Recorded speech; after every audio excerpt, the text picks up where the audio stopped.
Hayırlı gün, isəmisiz muhterem kollegalar. Bugün Tatar Inform matbuat üzerinde biz Galimcan İbrahimov'un tuğan gününde jıyıldık. Sebebi Tatar Edebiyatı Klasiki Galimcan İbrahimov'un 15 tomlı eserler jıyıntığının 6-10 tomları шығуға bağışlanған matbuat konferensiyasını uzdırу. Bizning qonaqlarimiz bilan tanıştıram. Doniya Zahidulina, Tatarstan Respublikasi Fənlər Akademiyası vitse-prezidenti, filologiya fənləri doktora, akademik.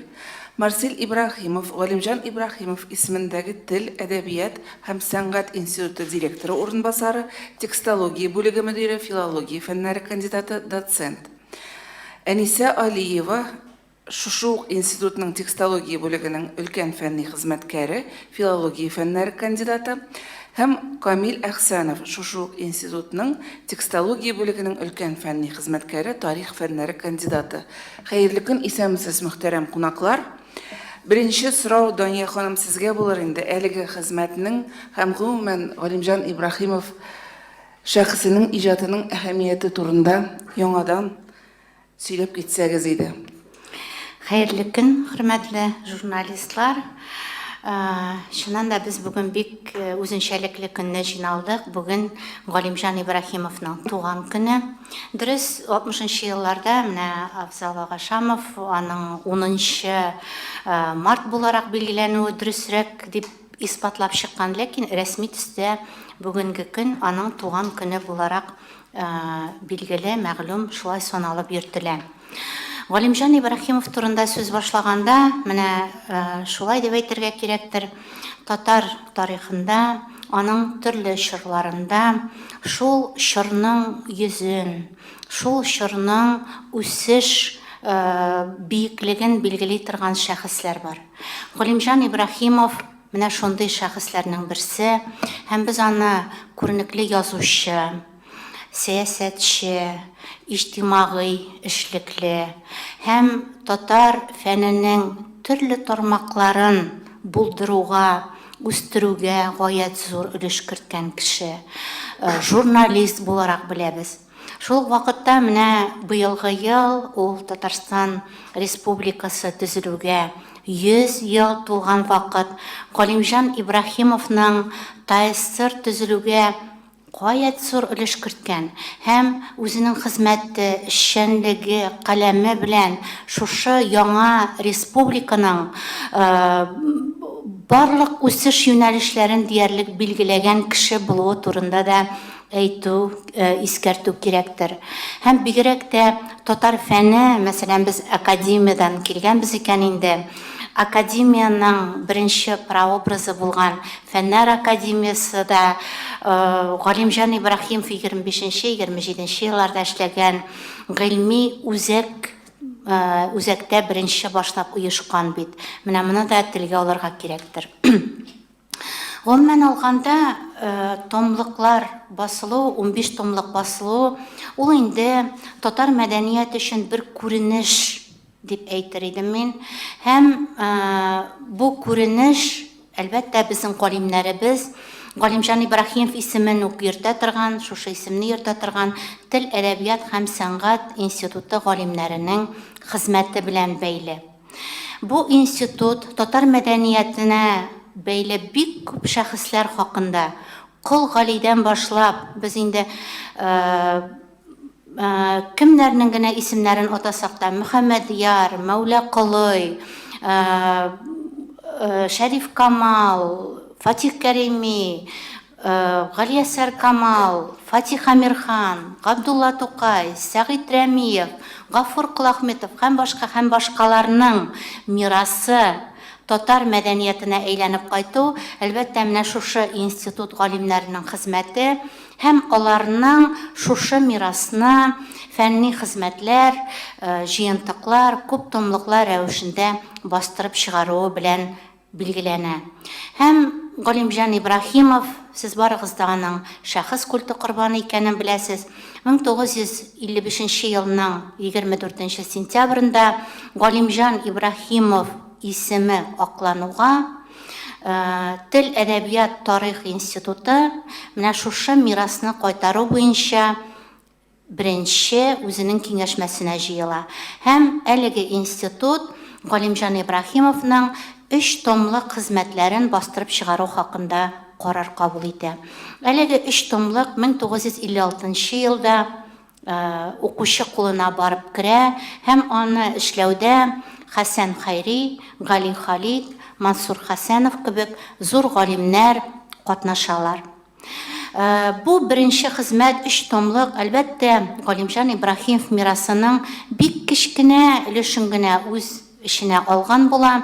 Һәм әлеге китап басылып чыккач та Галимҗан Ибрахимовның тормышын, эшчәнлеген төрле яклап өйрәнү эше башлана. Сез инде беләсез, Мансур Хәсәнович Хәсәнов аның иҗаты эшчәнлеге буенча кандидатлык диссертациясе, докторлык диссертациясе яклый. Аерым бер галимнәребезнең, менә мин телгә алган галимнәрнең дә монографик хезмәтләре басыла.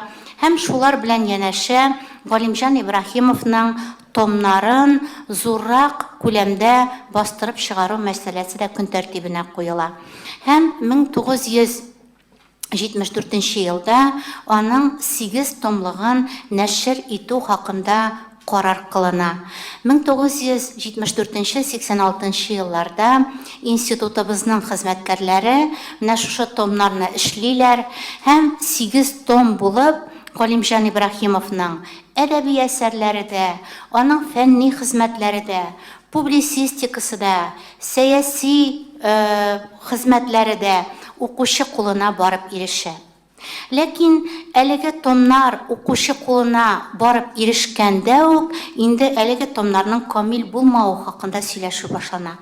Чөнки совет заманы текстология фәнен үстерүгә зур мөмкинлекләр бирсә дә, томнар бик нык туралып, цензура аша үтеп мәйданга чыгалар.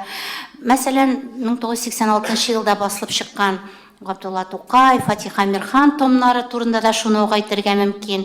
Галимнәр үзләре, менә бәлки бүген телгә дә алырлар, 2 томлыкның 1 том булып чыгуы, 4 томлыкның 2 том булып чыгуы хакында инде үзара сөйләшәләр, мондый мәгълүматлар күп.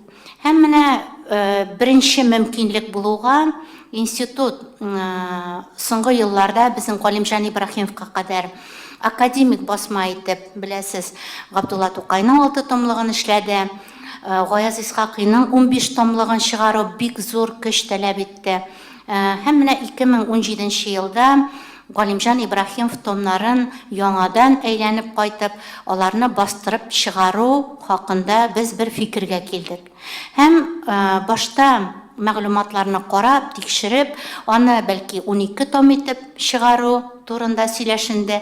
Ләкин инде материалның күплеге әлеге мирасның 15 том итеп чыгарыла алуы турындагы фикергә китерде безне.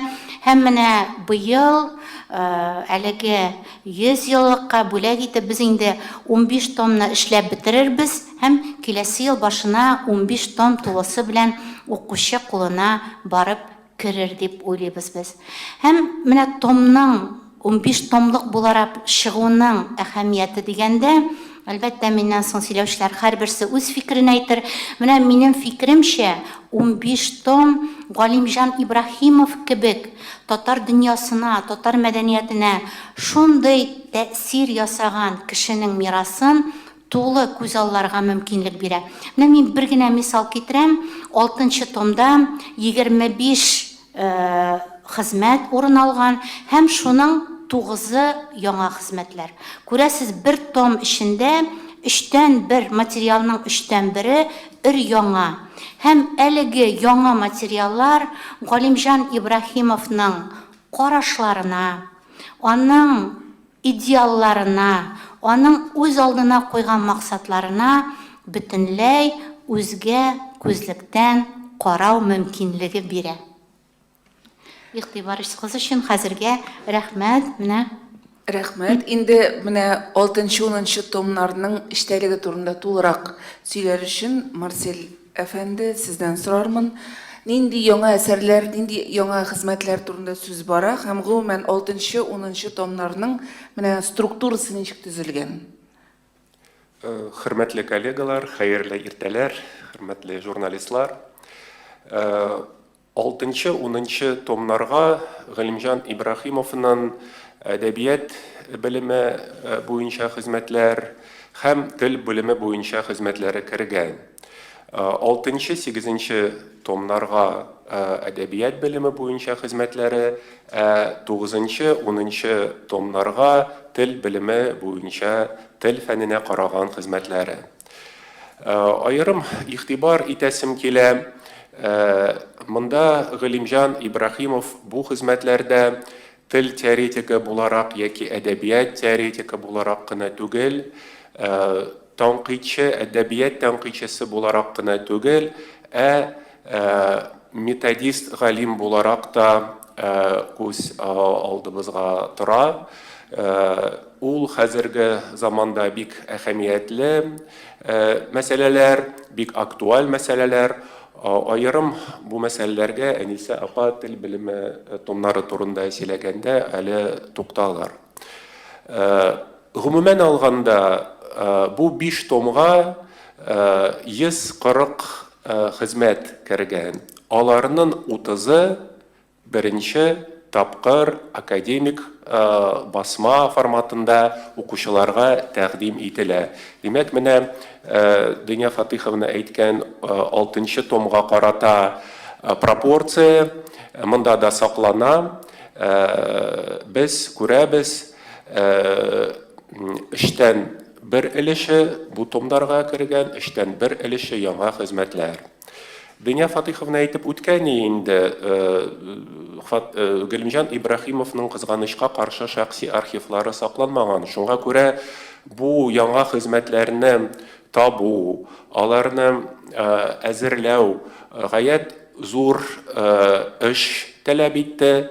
Безнең текстологлар 20-нче йөзбашы һәм аннан соңгы бөтен матбугатны өйрәнеп, Галимҗан Ибрахимовның хезмәтләрен табып, элеккеге томнарга кергән хезмәтләр белән чагыштырып, яңа текстларны әзерләгәндә аларны тулыландырып,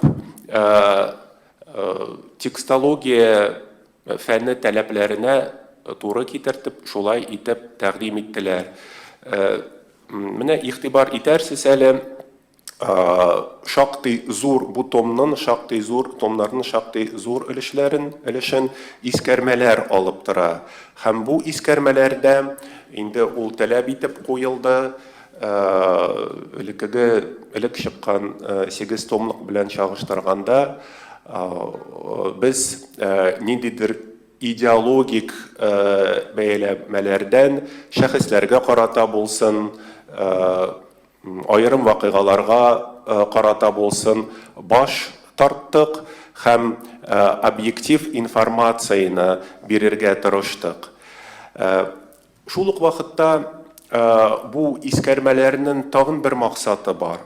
Алар шул чордагы әдәбият хәрәкәтен, шул чордагы татар фәннең торышын күз алларга ярдәм итәләр. Менә бер генә мисал китерәм. Сез беләсез, Галимҗан Ибрахимов гасыр башында бик актив үзен татарчылык тарафдары буларак күрсәтә. Исмәгыйль Гаспринскийлар, Риза Фәхретдиновлар белән бәхәскә керә һәм татар этнонимын яклап чыга. Бу мәсьәләне яктыртканда, без искәрмәләрдә игътибар итәбез шул мәсьәләгә булган төрле журналлардагы бәхәсләргә. Әйтик, менә Ан журналындагы 1913 елда уздырылган урын тапкан анкета, без бу анкета сорауларын укучыга, хәзерге укучыга мөмкинлек тудырабыз тулайым танышырга ул анкетаның тексты белән. Димәк, без әйтәбез инде бу очракта, бу искәрмәләрдә шактый бай фон информациясе урын алды. Бу томнарның тагын бер үзенчәлеге кушымталар. Монда инде бу кушымталарга Галимҗан Ибраһимовның хезмәтләренә карата булган шул чордагы тәнкыйтьчеләрнең, галимнәрнең фикерләре урын алды, төрледән төрле хезмәтләре. Ни өчен ул кызык? Чөнки без бер үк хезмәтләргә, Галимҗан Ибраһимовның бер үк мәкаләләренә, бер үк хезмәтләренә төрле карашларны да күрә алабыз. Димәк, менә ул чор бик полемикага бай булган, ниндидер фәндә, мәдәнияттә плюрализм булган. Һәм бу плюрализмны күрсәтү өчен без менә бу кушымталарны керттек томнарга, һәм алар менә шундый мөмкинлек укучыга бирә. Тагын бер мәсьәләгә кагыласым килә. Менә журналистлар сорыйлар, академик басма булгач, ул кемгә тәкъдим ителә? Галимнәргә генәме, яки анда масса күләм укучыга да бу томнар кызык? Томнарны төзегәндә без әлбәттә аларны галимнәр өчен файдалы булуында күздә тоттык, һәм икенче яктан алар гади укучыларга да бик кызык. Чөнки гади укучы ул үзенә хәзерге дөньяда тел белән бәйле, үз тәңгәллек белән бәйле, мәдәният белән бәйле ниндидер сораулар куя. Алар хәзер бик актуаль.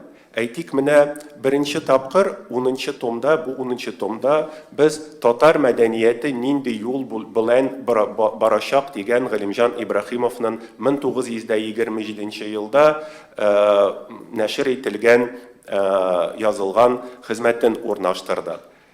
Беләбез, андый сорау, татар мәдәнияте нинди юл белән барачак, ул хәзердә бик актуаль, һәм укучы, хәзерге чор укучысы ниндидер хәзерге заманда булган үткен дискуссияларга карата шул хезмәт белән танышып, ничектер охшашлык та таба ала.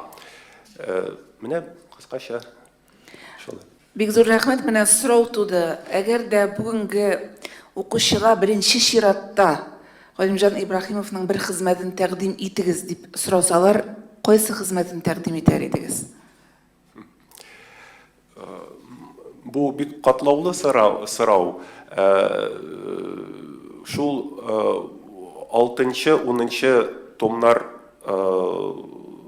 карата, анда бит инде без беләбез, берникадәр бер төркем хезмәтләр тел мәсьәләләренә багышланган, бер төркем хезмәтләр әдәбият мәсьәләләренә багышланган, һәм монда ниндидер әсәрне айырып чыгару ул бик читен. Мин шәхсән үземнең фикерен генә бу мәсьәләгә әйтә алам. Сезнең фикер кызыксындыра, сезнең шәхси фикер. Әдәбият мәсьәләләргә карата мин татар шагыйрьләрен айырып чыгарыр идем. Ул минем өчен менә Галимҗан Ибраһимовны нонконформист галим буларак күрсәтә. Бу әсәрдә генә түгел, бүтән төрле әсәрләрдә дә Галимҗан Ибраһимов шулай итеп күз алдыбызга аны китерергә мөмкин.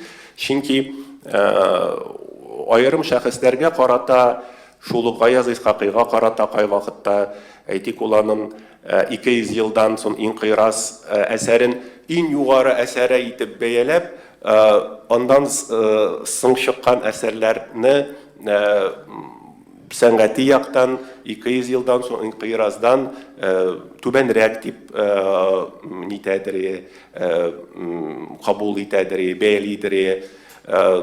Тукайга карата да менә талант трагедиясе дигән хезмәтендә ниндидер гомуми карашларга каршы килгән фикерләрен әйтәдер. Менә миңа шәхсән аның менә берникадәр нонконформистлыгы кызык. Бик зур рәхмәт фикерегез өчен. Инде 9-10 томнар тел томнары дип әйттеләр һәм Әнисә ханым аларның сүздә катнашкан. Әнисә ханым, сорау сезгә, менә 9-10 томга нинди хезмәтләр кергән? Һәм анда аңлавымча Галимҗан Ибраһимовның төрки дөньяда тоткан урыны да билгеләнә. Галимҗан Ибраһимов тел белем өлкәсендә дә зур галим, чөнки аңарчы булган тел фәнен, телне, татар телен бу очракта фән буларак укыту куелмаган була. Ул беренчеләрдән булып телне фән буларак укытуны гамәлгә куя. Һәм аның күп хезмәтләре шул юнәлештә башкарылган. Телгә багышланган хезмәтләре элекке күп томлыкларында бер том иде. Менә хәзер 9-10 шундый зур 2 томлык булып басылып чыкты. Бу томнарга аның 8 китабы һәм 34 мәкаләсе кергән. Бу китаплар менә бүгенге бая әйткән соравыгызга да җавап буларга әйтер идем. Бүгенге көндә дә күпчелеге актуальлеген югалтмый. Мәсәлән, методикага караган аның татар телен ничек укытырга дигән хезмәте бик актуаль бүгенге методистлар өчен дә, бигрәк тә башлангыч класслар, менә шул кайчан татар теле грамматикасын без укытабыз, шул чор өчен бик актуаль. Аннан соң татар мәдәнияте нинди юл белән барачак дигән хезмәте без бүгендә шул юнәлештә сүз алып барабыз кебек. Телче буларак Галимҗан Ибраһимов шулай ук гасыр башында инде безнең телебезне, татар телен гамәлгә куйга иҗтимагый шартлар булдырылган һәм укыту барышының таләпләре шуны таләп итә башлаган чорда ул бу эшкә тотына. Беренче китабы аның татар сарыфы дип атала, 11-нче елда басылып чыга. Аннан соң татар нәхүе, ягъни татар синтаксисы китабы шулай ук 11-нче елда чыга. Бу китапларында ул моңарчы әйтик сарыф дигәннән морфология күз алдында тотыла. Морфологияны безнең укытканнар инде гарәп грамматикаларына нигезләнеп, файдаланып, Шәрхи Габдулла дигән бик популяр китап булган. Аннан соң төрек сарфы төрки дип йөртелгән, төрек теле грамматикаларыннан файдаланылган. Галимҗан Ибраһимов үзенчә яңа юл белән бара. Ул бу китапларын татар теленең үз үзенчәлекләреннән, үз эшеннән файдаланып, үз мисаллары белән беркетеп укучыларга тәкъдим итә. Һәм күләмнәре ягыннан да алар шактый, ул заман өчен 60-тән артык китаплар булып дөнья күргәннәр. Бу китаплар бүгенге укучы, башлангыч класслар укучылары ниләр өчен төзелгән грамматикаларда да файдалана алырлык. Андагы яңалык шул, ул үзе керешендә үк әйтә, алынмалардан, монда күз алдында тотадыр инде ул гарәп алынмаларын беренче чиратта, шул исәптән рус алынмаларында нык файдаланмаска мөмкин булган хәтле татар теленең үз закончалыкларыннан, үз мөмкинлекләреннән чыгып терминнар алырга тәкъдим итә. Шулай ук башка телләр грамматикасына иярмәскә куша. Алынмалардан интернациональ сүзләрне кире какмый, алар бөтен дөнья телләрендә дә файдаланыла дигән фикер әйтә. Гел татар теленә генә багышлан нигезләнеп төзелгән Гыймат Нугайбәкнең Төрлек дигән грамматикасы, ул сарф китабы инде, морфология, сүзләрне төрләндерү сүзеннәндер дип аңлыйм инде мин, дигән китабы бары тик татар теле сүзләрен генә файдаланып язылган була. Анда терминнар да татарчалаштырылган, ул аңлауга да бик кыен инде, шуңа күрә бу китапны Ибраһимов мактап бетерми. Галимҗан Ибраһимов киң класслы галим дидек. Тел белеме өлкәсендә дә ул күп кырлы өлкәләрен тикшерә. Татар теленең иң актуаль тармакларына туктала. Булардан әйтеп үткәнемчә, татар теленең грамматик системасын тикшерә, алфавит, орфография төзәтү өстендә дә эшли, аерым китабы бар. Татар имласы дигән 14нче елда басылып чыга. Аннан соң аның иң зур хезмәтләреннән берсе татар телендә терминология булдыру. Бу шулай ук үзенең китапларында, дәреслек китапларында киң файдалана һәм алар бүгенге көндә дә грамматикаларыбызда кулланылып килә. Алар арасында, мәсәлән, барлык юклык категориясе, юнәлешләр, фигыль юнәлешләре, кайтым, уланы баб дип аты юнәлешенә, кайтым бабы, төшем бабы, йөкләтү бабы. Шулай ук, мәсәлән, киреш сүз терминын ул кертеп җибәрә мөхәддимә урынына. Аннан соң синтаксиста кушма җөмлә, иярчен җөмлә, аергыч, тамамлык терминнары, Ибраһимов тәкъдим иткән терминнар бүгенге көндә дә фәндә актив кулланыла. Аннан соң аның яңадан методикага караган татар телен ничек укытырга белән бергә тел дәресләре дигән 2 китаптан торган хезмәте 18нче һәм 19нче елларда басылып чыга. Бу шулай ук тел дәресләре, чөнки мәдәниятнең төп нигезе тел, шуңа күрә тел укучы милли телне өйрәнергә, белергә тиеш. Чөнки милли тел аркылы гына аның уе, фикере формалаша, дөньяга карашы формалаша, мәктәптә милли телне фән буларак өйрәнеп, милли әдәбиятка килеп чыга, милли әдәбият аркылы инде ул милләтнең чын бер әгъзасы булып формалаша дигән фикерне үткәрә. Аның менә бу томнарга кергән 8 китабыннан 4-се беренче мәртәбә дөнья күрде. Калган 4-се алдагы басмаларда бик аз 3-4 битлек үрнәкләр буларак кына урнаштырып киленгән иде.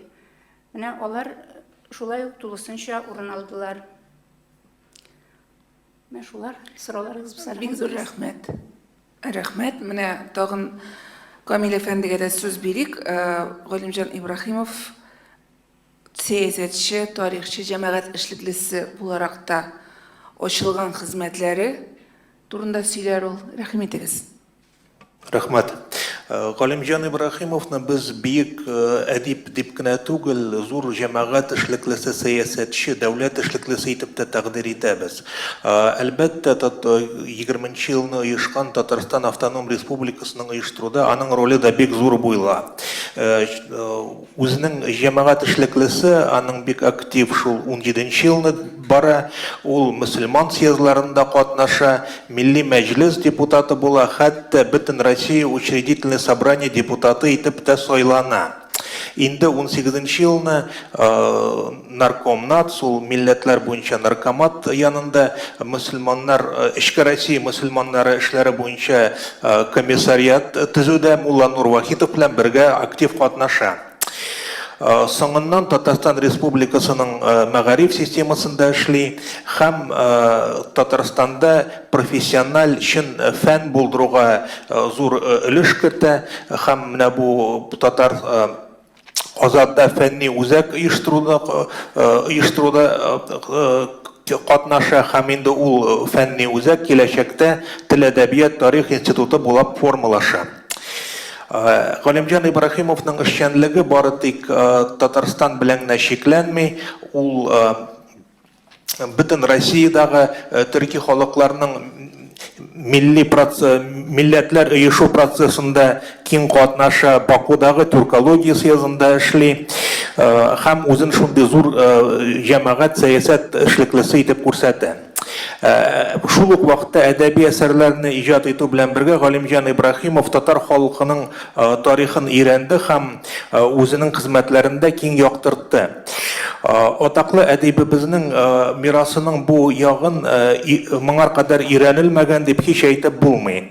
80нче елларда басылган аның әсәрләр җыентыгында тарих әсәрләренә бер том, ул 7нче том бирелгән. Ләкин шуны да әйтеп узарга кирәк, ул 7нче томда күпчелеге совет вакытында язылган әсәрләр. 17нче елга кадәр дөнья күргән хезмәтләрдән анда барыгы 2 мәкалә генә урнаштырылды. Хәзерге заманда менә басыла торган әсәрләр җыентыкта академик басмада 17нче елгы революцияга кадәр язылган тарих белән бәйле булган әсәрләргә аерым бер том биреләчәк. Ул 11нче том булачак. Галимҗан Ибраһимовның иҗтимагый сәяси эшчәнлеге шул башлана Беренче рус инкылабы, революциясе 1905-1907 елларда. Бу чорда Галимҗан Ибраһимов халыкның үткәне аша киләчәген аңларга тели һәм халыкның язмышын күрергә тели. Һәм ул вакытта бит аерым менә без теге татар дип кенә дигән фикер хөкем сөрмый. Без татарлар теге мөселманнарның бер өлеше итеп күрә. Һәм менә шуңа таянып 1908 елны, ул вакытта ул бик яшь була, 21 яшь кына була, Галимҗан Ибраһимов борынгы ислам мәдәнияте дигән китап яза. Ул 139 битлек китап, аны әйтергә була инде шул вакыттагы зур галимнәргә таянып яза. Ул Ливандагы Жәрҗи Зәйдан, француз Гюстав Лебон әсәрләренә таянып, һәм ул әсәрдә менә укучы алдында бер эпик картина барлыкка килә. Ничек 1000 ел элек дөньяда иң беренче глобаль бер цивилизация төзелә. Ул исә гарәп хәлифәлеге. Һәм Галимҗан Ибраһимов теге сәяси тарихка артык урын бирми ул китапта. Күбрәк хәлифәлекнең мәдәни куәтлегенә, фәнни мәдәни куәтлегенә игътибар бирә. Һәм ул китапны укыган кеше шул вакытта, менә гасыр башында 8нче елны татар кешесе горурлана башлый, чөнки ул үзендә шул бөек цивилизациянең бер өлеше итеп күрә. Һәм бу китап беренче тапкыр кириллица белән бу 11нче томда басылачак. 17нче елгы инкыйлабына кадәр әйткәнчә Галимҗан Ибраһимовның тарихи әсәрләре теге зур тарихи әсәрләр булмый, а күбрәк мәкаләләр, статьялар. Ул 17нче елга кадәр тарихи проблемалар куя. Менә шул мәкаләләр арасында иң әһәмиятләре Шура журналында басылган 1911-1912 елда 2 мәкалә. Без татармыз һәм без кем дигән бәхәс. Бу нәрсә турында 20нче гасыр башында татар җәмгыятендә татар милләтенең милли үз билгеләү вакыты. Бу чорда матбугатта милләтнең нинди юл белән барачагы турында бәхәс бара. Сөйләшүләр бара. Берәүлеләр гомум төрки мәдәният эшендә хәрәкәтне һәм төрки атамасын яклап чыксалар, икенчеләр татар исеме белән мустақил милли үсеш булдырырга хуплыйлар. Һәм Галимҗан Ибраһимов ул вакытчырда шул татарчыларның берсе. Татар атамасы турында ул була иде. Монда цитатаны укып чыгарга кирәк. Татар ул безнеке һәм ул безнең төрек милләтеннән булуымызга каршы түгел. Үзебез татар, телебез татар, әдәбиятыбыз татар, әдәбияты, мәдәниятебез татар мәдәнияте булачак. Демәк, шул бәхәстә дә без күрәбез, теге Галимҗан Ибраһимов төркичләргә каршы түгел.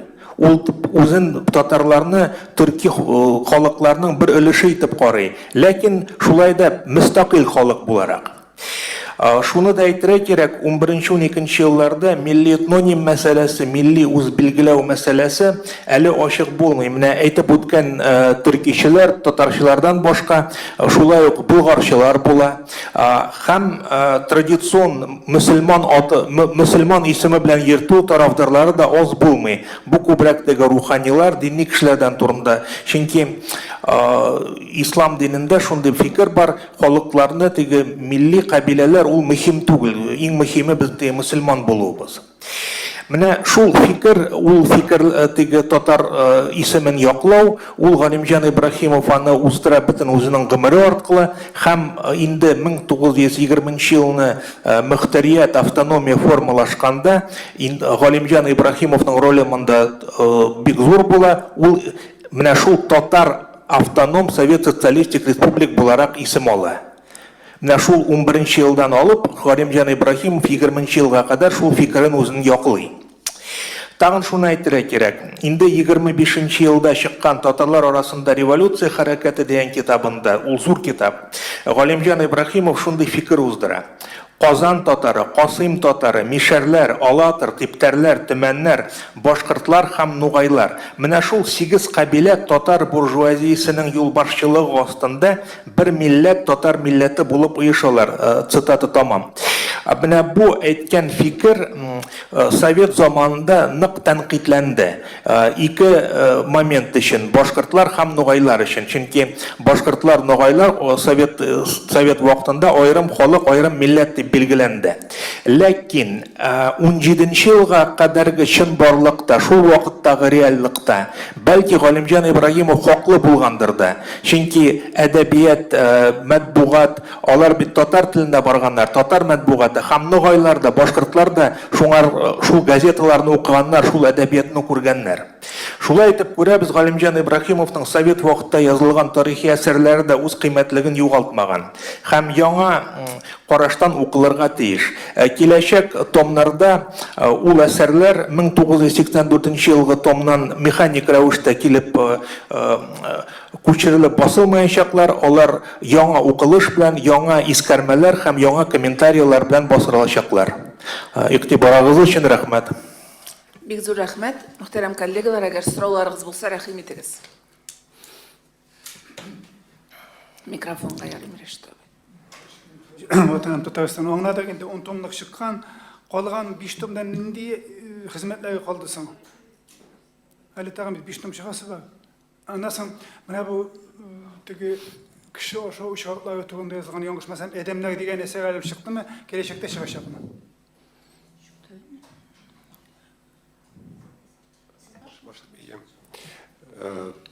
Киләсе 11-15 томнарда Галимҗан Ибраһимовның тарих фәненә кагылган хезмәтләре ниятләнә. Аны инде Камил Усманович әйтте. 11-12 томнар алар тарих буенча хезмәтләр булачак. 13-14 томнар әдипнең публицистик хезмәтләре һәм 15 томга Галимҗан Ибраһимовның хатлары, документлары, аерым документлары, аның шәхесе, аның иҗаты белән бәйле документлары, алар арасында шактый зур өлеш архив документлары да орын алачак. Сез әйткән Әдәмнәр әсәре ул инде алдагы чыккан 5 томлыгына кергән һәм инде ул 5 томы басылып чыккан. Дөнья Фатихым. Тагын сорауларыгыз? Менә бу сорауның койрыгына гына мин дә катнашып китим әле, бәлки монда кайбер ачыклык кертеп җитмәү белән бәйле дә сорау тугандыр. Менә безнең 1-5 том ул инде Галимҗан Ибраһимовның әдәби иҗатын үз эченә ала һәм 1 тапкыр анда кайбер әсәрләрнең вариантлары да бирелә. Әгәр без Совет чорында Галимҗан Ибраһимовның аерым әсәрләренең, мәсәлән, төрле вариантларда яшәүе хакында ишеткән булсак да, безнең көннәрне татар хатны ниләр күрминә, ләкин бу вариантлар кирилл хәрефләрендә басылмаганнар иде. Менә алар әдәби әсәрләре белән шул исәптә менә Рәшит әфәнде телгә алган әсәр турында сүз бара. Менә алар бөтенесе тулы килеш вариантлары белән әлеге 1-5 томда урын алды. Менә бүген сүз алып барыла торган 6-10 томнардан алар безнең әдипнең 17 ел инкыйлабына кадәрге эшчәнлеген үз эченә алалар. 6, 7, 8 томнар алар Галимҗан Ибраһимовның әдәбиятка кагылышлы мәкаләләрен, язмаларын, хезмәтләрен үз эченә алалар. Монда Галимҗан Ибраһимов, ягъни 6, 7, 8 томнар. Монда Галимҗан Ибраһимов бер яктан әдәбият тәнкыйтьчесе, әдәбиятчы буларак күренә. Бигрәк тә 7-8 томнарда ул әдәбият теоретигы һәм әдәбият методисты буларак та күренә. Беренче тапкыр Галимҗан Ибраһимовның әдәбият теориясына караган хезмәтләре тулысы белән бу томнарда тәкъдим ителә һәм шул ук вакытта әдәбиятны укыту методикасына караган хезмәтләре тәкъдим ителә. Менә томнарга кергән материаллар бик кызыклы. Без инде күпмедер күләмдә 8 томлык кысаларында Галимҗан Ибраһимовның кайбер карашларын үзенчәлеклерәк аңлатып килгәнбез һәм бәлки шуның белән бәйледер. Менә Совет чорында Галимҗан Ибраһимовның мирасы 8 томга сыеп бирелгән. Һәм нигездә 8 томлыкта Ибраһимовның 17 елга кадәрге әдәбиятка, мәдәниятка, тарихка, милли мәсьәләләргә караган хезмәтләре бик нык кыскартылып, бик нык кысылып, цензура аша үтеп кенә кергәннәр. Менә әлеге томнарда, мәсәлән, 6, 7, 8 томнар турында мин төгәлрәк тә сөйли алам, сорауларыгыз булса да анда кергән хезмәтләр турында да.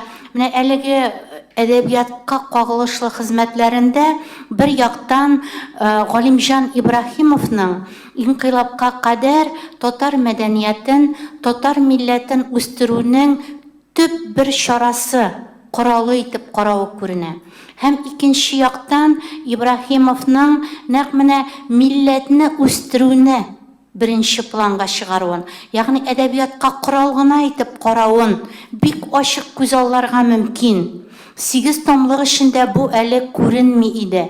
Һәм шушының белән бәйләп аның бигрәк тә тәнкыйть мәкаләләренә күз салсак, аның шәхес буларак та менә үзенең тәнкыйть язмаларында аерым бер кешеләргә кагылышлы, хәтта бүгенге көн күзегеннән караганда да хаклы тоелмаган, артык каты, артык тәнкыйди, хәтта көнчел тоелган язмалары да алар менә нәкъ шушы милли мәдәниятны үстерү максаты белән дөньяга чыкканлыгы, мәсәлән, Марсель Илдарович әйткән, татар шагыйрьләренең шушы максатны куеп дөньяга чыкканлыгы күзгә ташлана. Һәм менә бу томнарның тагын бер минем өчен, мәсәлән, зур бер әһәмиятен мин шунда күрәм. Без озак вакытлар 20-нче йөз башында формалашкан татар әдәбият теориясе турында мәгълүматсыз булып калдык. Ниһаять, без менә аны беренче чыганаклардан, беренче хезмәтләрдән уку мөмкинлеге алабыз. Һәм без биредә, бигрәк тә 7-нче том, 8-нче том материалларында Галимҗан Ибраһимовның әдәбиятны үстерү өчен әдәбият теориясын, Европа әдәбият теориясы мисалында өр-яңадан дөньяга чыгаруын һәм аны нәкъ менә милли, мәдәни карашлар, милли әдәби сүз өчен тиешле яссылыкта жайлаштырып, яраклаштырып, кагыйдәләр рәвешендә, закончалыклар рәвешендә дөньяга чыгаруын бик ачык күрергә була. Аның бу хезмәтләре тулысынча, гомумән Ибраһимовның 15 томлыгында бөтен хезмәтләре тулысынча урнашкан, кыскартуларсыз, тулысынча менә шуны күрергә һәм аның белән танышырга мөмкин. Бик зур рәхмәт. Сорауларыгыз бармы? Әйе, мөмкин. Татар-информ Зилә Мөбәрәкшина, менә бу томнарны төзегәндә, әзерләгәндә Галимҗан Ибраһимовның туганнары, якыннары нидер киңәш бирмәдеме, мөнәсәбәтләрен белдермәдеме?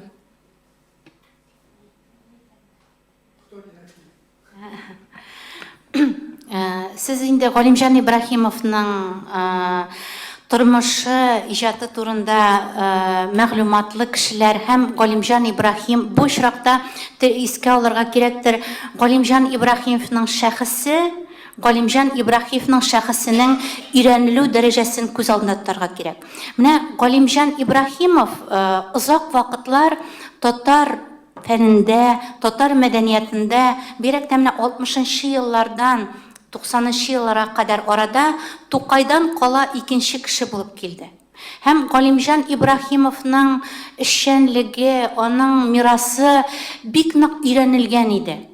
Ләкин без 90-нчы елларда әлеге мирасның шактый идеологик яктан бер яклы аңлатылганлыгын күрдек һәм бу аңлатмадан китеп аның иҗатына, аның тормышына объектив карау кирәк иде. Димәк, бу галимнәр эше дигән фикерем бу беренчесе. Икенчесе, 1990-нчы елларда архивлар ачылып, Галимҗан Ибраһимовның шәхес культы на эләгү 37-нчы елда кулга алынып, 38-нчы елның январында үлә бит инде ул. Һәм аның менә шушы бигрәк тә Кырым чоры, андагы тормышы хакындагы мәгълүматлар, алар Ибраһимовның үз туганнары тарафыннан да кайтарылдылар. Аның туганнарына бу очракта рәхмәт әйтергә кирәк. Һәм шул ук вакытта 8 томлыкка өстәп 2000нчы елда шушы Галимҗан Ибраһим исемендәге Тел, әдәбият һәм сәнгать институтының өлкән гыйльми хезмәткәре Фатима апа Ибраһимова, урыны җәннәттә булсын, менә ул 9-нчы томны нәшр итте. Һәм 9-нчы томда 2000нчы елда басылып чыкты ул. Галимҗан Ибраһимовның тормышына, иҗатына караган бик күп мәгълүматлар, бик күп архив материаллары, үзенең автобиографиялары, хатлары нәшр ителде. Ләкин менә безнең томнарда әлеге инде моңа кадәр дөнья күргән китаплар белән чагыштырганда да мәгълүматлар байрак. Моны әйтергә кирәк. Һәм менә бу мәгълүматлар белән эшләгән кеше буларак мин шунысын да әйтергә телим. Менә Совет чорында Ибраһимовның шәхесе, холкы, ул күпмедер күләмдә Совет чорында кабул ителгәнчә ниндидер бер кысаларда яктыртылып килде. 15 томлык Ибраһимовның холкын шактый катлаулы холыклы, каршылыклы холыклы, үз фикереннән кайтмый торган, еш кына хәтта үзенең хаклы булмавын аңлаган очракта да кайтмый торган кеше буларак күрсәтә. Ягъни, менә бу мәсьәләләр әлбәттә туганнары карашы белән генә шикләнә алмый, бу әлбәттә фәннең объективлыкка омтылуына да бәйле дип әйтер идем мин. Туганнары гомумән менә Башкортстан турында әйткәндә тагын бер фикерне дә әйтеп китәсем килә. Инде 1984 елда Галимҗан Ибраһимовның туган авылында Солтанмуратта музей ачыла һәм бүгенге көнгә кадәр музей Галимҗан Ибраһимов турындагы мәгълүматларны туплый, саклый, популярлаштыра, халыкка тарата торган бер зур үзәк буларак яшәп килә. Һәм шунысын да әйтергә кирәк, туганнары, мәсәлән, Галимҗан Ибраһимовның туганнары, туганнарының оныклары берничә ел элек Татарстанда Ибраһимовның шәҗәрәсе белән, Ибраһимовның тормыш юлын өйрәнүе белән конкурсларга да килеп катнаштылар. Һәм Татарстан матбугатында алар хакында шактый күп мәгълүматлар да җыелды.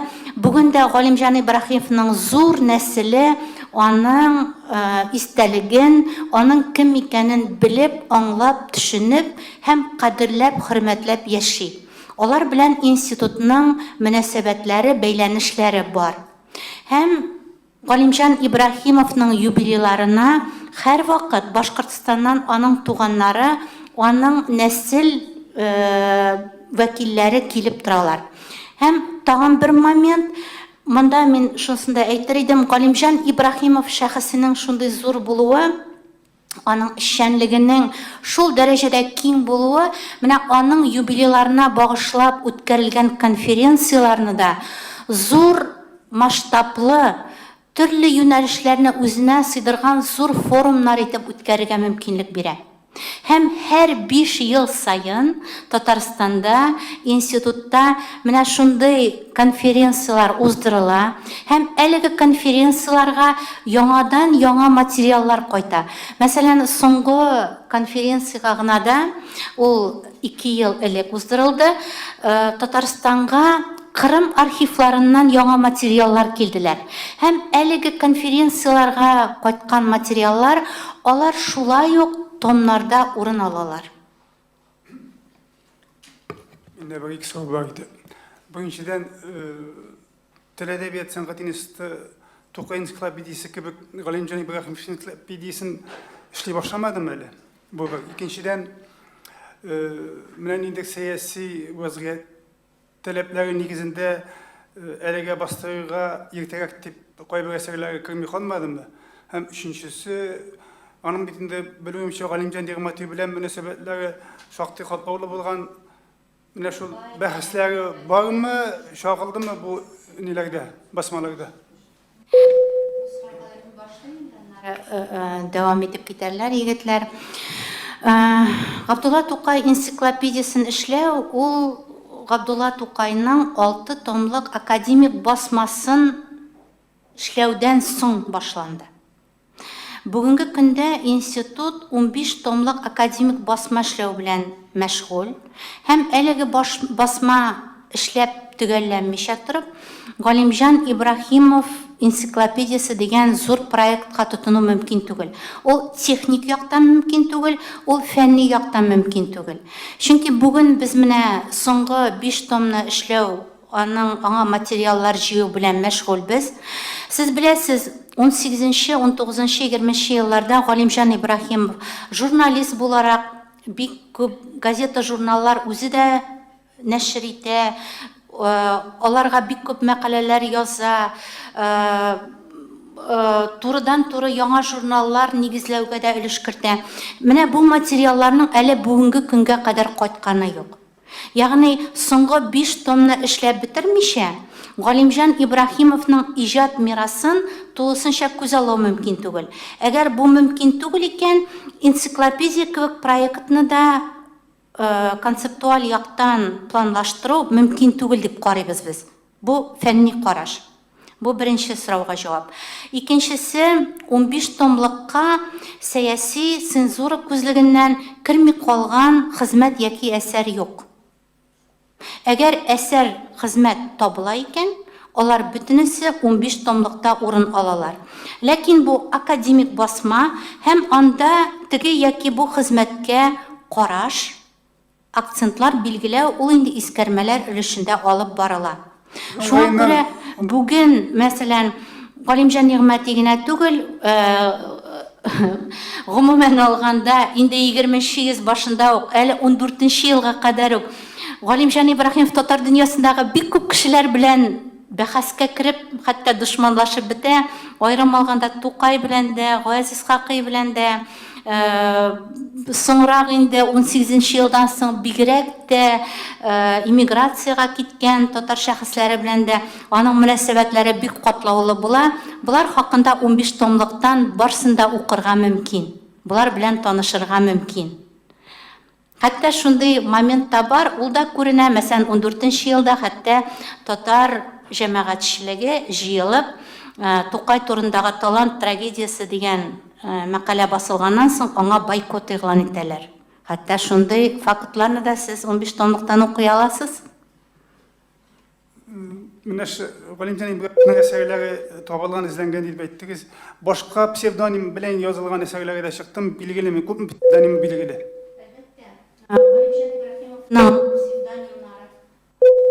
Псевдонимнары билгеле, барлык псевдоним белән басылган хезмәтләр, мәкаләләр, алар 15 томлыкта урын ала. Шуңа да ул академик басма. Гомумән алганда, академик басманың гадәти сайланма әсәрләр яки күп томлыклардан аермалары бар. Академик басма төшенчәсе ул мирасны тулы килеш һәм фәнни яктан аңлатып, искәрмәләр, мәгълүматлар белән аның чыгу вакытында, аның чыгу ситуациясендә, язылу ситуациясендә мөмкин кадәр шушы заманның контекстында бируне таләп итә. Істеп кенә бер моментка игътибар итәсем килә. 20-нче йөз башы вакытлы матбугатта аерым публикациялар, аерым мәкаләләр, алар имзасыз та чыкканнар. Әйтик, менә идарәдән дигән исем белән чыкканнар. Менә ул вакытта инде текстологлар бу хезмәт Галимҗан Ибраһимовның хезмәте икән дип фаразлыйлар икән. Алар әлбәттә монда зур тикшерүне уздырып кына бу хезмәтне 15 томлыкка кертә алалар.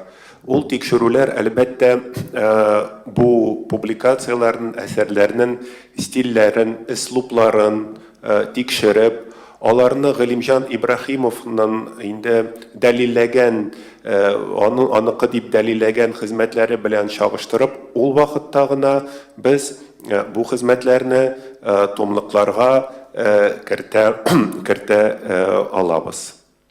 Бик зур рәхмәт. Ту ихтималы, аның әсәрләре булу ихтималы дигән аерым бүлек дип аерым том юкмы соң? Менә кайбер шагыйрьләрнең бигәлә бит, аның шигырьләре булу ихтималы бар дип.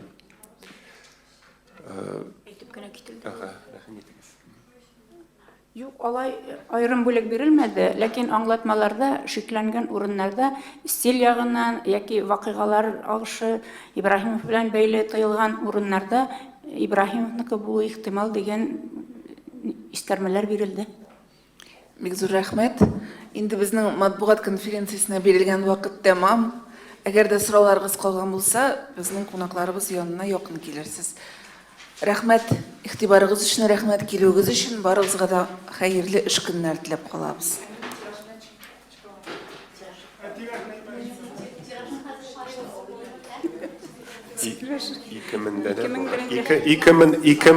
Ике мең дәнә тиражы.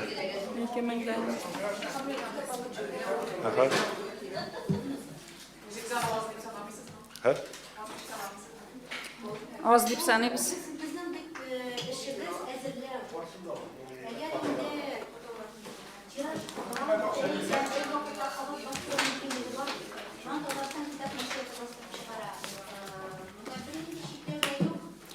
Исемс.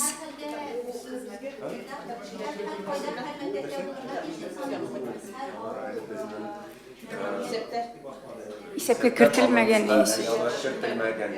Монда бирмиләр менә сезгә таратмыйлар менә нәшрият.